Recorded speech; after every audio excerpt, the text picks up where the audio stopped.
और वहीं इजरायल की सेना ने हमास के खुफिया विभाग के प्रमुख को मौत के घाट उतारने का दावा किया है। हालांकि इजरायल की सेना ने यह नहीं बताया है कि उसने उन्हें किस जगह पर ढेर किया, लेकिन दावा किया गया कि गाजा में भीषण हमले के दौरान उसको मार गिराया गया। इजरायल की सेना ने इसी से जुड़ा एक वीडियो भी जारी किया, जिसमें एक इमारत में जोरदार धमाका होता हुआ दिखाई दिया। धमाके के बाद उस इमारत के परखचे उड़ गए और इलाके में धुएं का गुब्बार छा गया।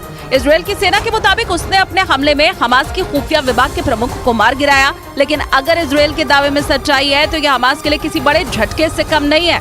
इजरायल की सेना गाजा पट्टी के बॉर्डर पर खड़ी है और नेतन्याहू के एक इशारे पर गाजा में घुस जाएगी, जिसका मतलब यह है कि किसी भी वक्त ऑपरेशन सोर्ड ऑफ आयरन का दूसरा चरण शुरू हो जाएगा। क्योंकि ऑपरेशन सोर्ड ऑफ आयरन के पहले चरण में गाजा पट्टी पर आसमान से मौत बरसी, 6000 से ज्यादा मिसाइलें दागी गईं और गाजा पट्टी दिन रात धमाकों से गूंजती रही। नौबत यह आ गई कि गाजा में बिजली तक गायब हो गई और रात के अंधेरे में गाजा पर किए गए हमलों की डरावनी आवाजें सुनाई दी।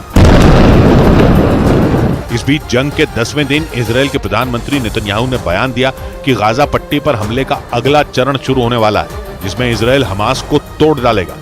यही नहीं, इजरायल की सेना के प्रमुख ने बयान दिया कि अब उनका पूरा फोकस गाजा में घुसकर हमास के ठिकाने तबाह करने पर है, जिसका मतलब यह हुआ कि ऑपरेशन सोर्ड ऑफ आयरन का दूसरा चरण शुरू होने वाला है, जिसके लिए इजरायल के 3 लाख से ज्यादा सैनिक, टैंक और बुलडोजर गाजा पट्टी की सीमा पर खड़े हैं।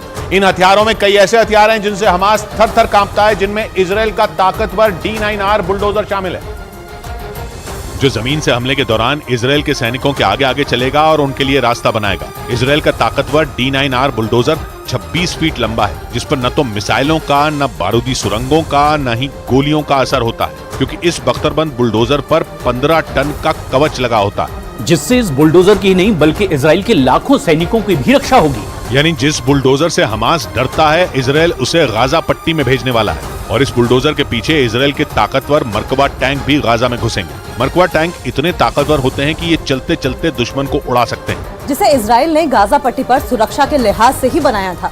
इसके अलावा कई बख्तरबंद गाड़ियां भी गाजा में एंट्री करने वाली हैं। इस दौरान आसमान में अमेरिकी लड़ाकू विमान F-35 भी मंडराता रहेगा। और सबसे बड़ी बात यह है कि हमास पर फाइनल अटैक के लिए इजरायल की आयरन बीम भी इस्तेमाल की जा सकती है। इसे इजरायल के हथियारों के जखीरे का सबसे खतरनाक और आधुनिक हथियार माना जा रहा है, आयरन बीम।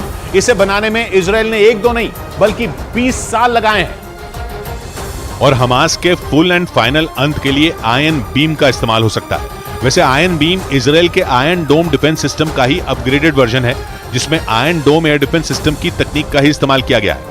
आयरन बीम की खासियत यह है कि यह दुश्मन की मिसाइलों को पहचान कर लेजर बीम छोड़ती और उन्हें मार गिराती है। इस डिफेंस सिस्टम की रेंज 8 से 10 किलोमीटर है।